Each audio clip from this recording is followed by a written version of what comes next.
My grandfather was an unknown philosopher, unknown because he was never with the faculty to have students to carry on his work. But and a mission of my life has been to make an archive of his writings so that they will not be lost. And I mention that because he defined society in an interesting way. Instead of just a lot of people, population, he found it useful to define society as that fraction of a population that is involved in reciprocal services contractually through the market system worldwide. And the boundaries of society then are permeable because people are free to come in and go out when they. Well, I won't elaborate on that.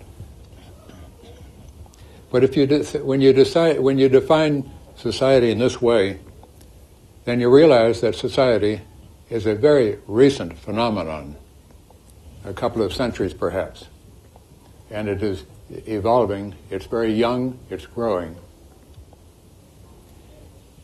And if you look at what it has done already, it has suddenly given us in abundance all of our individual needs, such as food, clothing, shelter, that were very difficult in earlier times.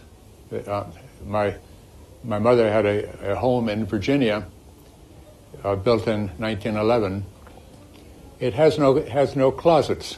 It just had a few wooden pegs where people would hang their clothes because one only had 2 suits of clothes, one for every day and one for Sundays.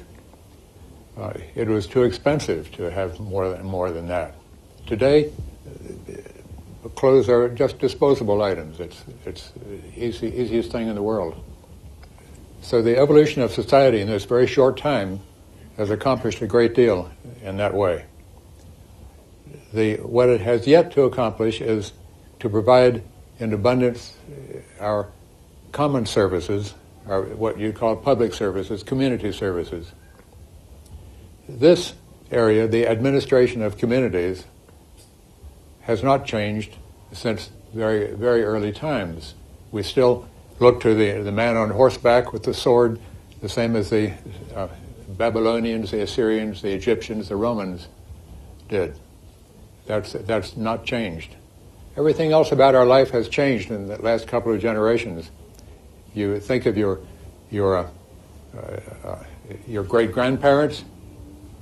If they could visit you today and see all the things that we do, everything has been revolutionized in our lives, except how we conduct our cities, our communities, through taxation. Well, I've been very much interested in social evolution, the origins of the state and other things. I consider the state to be a social pathology that has enveloped the world. And we may survive it. The society may become well again. My grandfather had a homely saying. He said that health is more catching than disease. And that's obviously true, or none of us would be here today if it were not true. So hopefully health will catch and overtake, and we will outgrow the social pathology of statecraft. But what form might that take? How could we imagine providing community services contractually and through the marketplace competitively in the way that we manage everything else? Well, of course, we don't know, but I've been working on one line of thought that is certainly relevant to this question. And that has to do with land.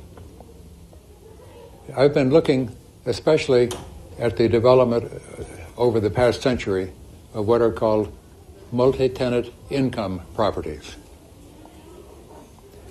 A hotel, a shopping center, a marina, professional centers, many of the industrial parks, some of them are subdivisions, so it's not properly an income community. All of these very new, recent developments over the past century, and they are all communities, in small and rather specialized. The hotel has its private areas, it has its streets and alleys, its corridors, its lobby is the town square, perhaps a park. It has a transportation system which happens to operate vertically instead of horizontally. But in all respects, here you have a community. It has faster turnover than communities we're accustomed to thinking of as communities. But it is a community. A shopping center, which I've studied a good deal, looked at it in its internal organization, is a community of landlord and merchant tenants. And these are all very new.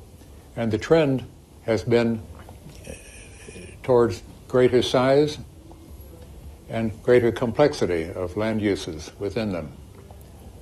Movement in the direction of what we are accustomed to thinking of as communities.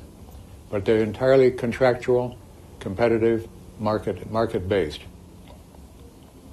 And when I was first thinking of these along these ideas, I used a hotel as my model in my mind. And a question would come up, well, how would you do such and such? Well, how would you do it in a hotel? And I found this device very helpful. I always got my answer. Now, a hotel, as a community, a hotel has owners, and they're organized. They're providing the public services, community services, and to the degree that they make the environment here in this place attractive for people, then they receive rents in the form of rents, the revenue from that. They are selling public services. Now, a community that we're accustomed to thinking of as communities, the ownership is all broken up in separate pieces. There are subdivisions. And in subdivisions, well, there's no organization of the owners. These communities, traditional communities, they have owners, but they are not organized the way that the owners of a hotel are, or of a shopping center. If you look at a hotel and decided to, just for fun, to disorganize the hotel, to have the owners disorganize themselves, that is, sell off all various parts of the hotel. So you would have 2 rooms on the second floor and somebody else would have the elevator and so forth. You'd have chaos. There'd be no way of administering the hotel. In a conventional community, if the owners were to pool their titles, thus organizing, they could then work together, providing the public services in this place, providing the parks and amenities, and all kinds of assets to lifestyle. I wonder if any of you all have ever experienced this. You're thinking along a line, and here comes like a butterfly, an idea, and it keeps on going. And meanwhile, you've lost. You don't remember where you were. That happens to me. Then I depend on people to tell me where I was. But give me a moment, and I'll be there. You were talking about how those communities are organized. The owners of the hotel would keep to take their properties. We would have chaos inside a hotel. Yeah. And then you were talking on how it would work in society. And then you stopped. Now, multi-tenant income properties of all the variety that I was telling you about, Some are quite large and quite complex. There are a couple of hotels in Las Vegas, Nevada, that have a population, including service staff and visitors, considerably larger than the city of Boston at the time of the War for Independence. Well, a person might say, well, how large could such a community get and still be manageable? That question often comes up. And I think that for the ownership could be over quite a very large area. But for management purposes, it would be probably broken into neighborhoods, smaller areas, in which the manager could at least recognize by sight all the people in that area that he's managing.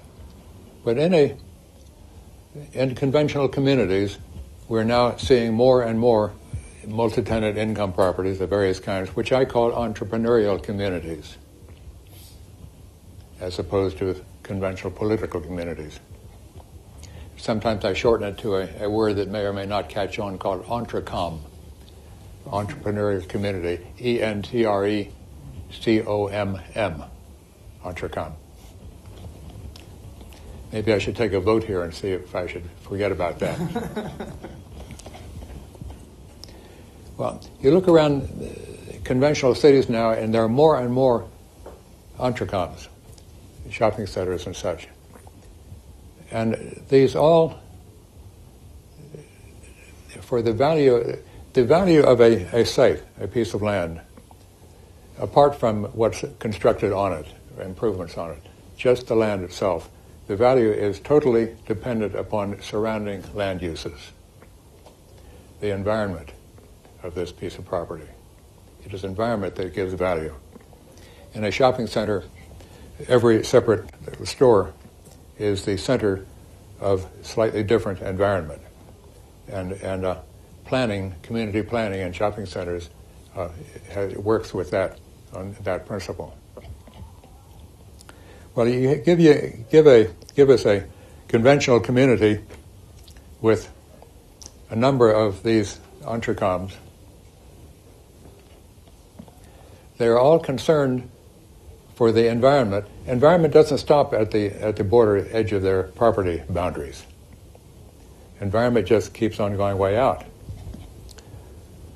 A shopping center manager wants the host community to be an affluent community. He wants his merchant tenants to have affluent customers. He's very much interested in the government of the host community being honest, transparent, effective, lowest possible taxes, least burdensome regulations. And he alone couldn't do much, perhaps, but there are other entrepreneurial communities who all have the same idea. And it's a certainty in my mind that we'll begin to see lobby groups made up of these landowners, these proprietorships, lobbying for the first time ever for the general good. Always lobbies have been for special interests. But here, for the first time, we would have lobbies for the general good. And that's an exciting idea. And what it'll go on from there, I don't know. But I've thrown out some ideas here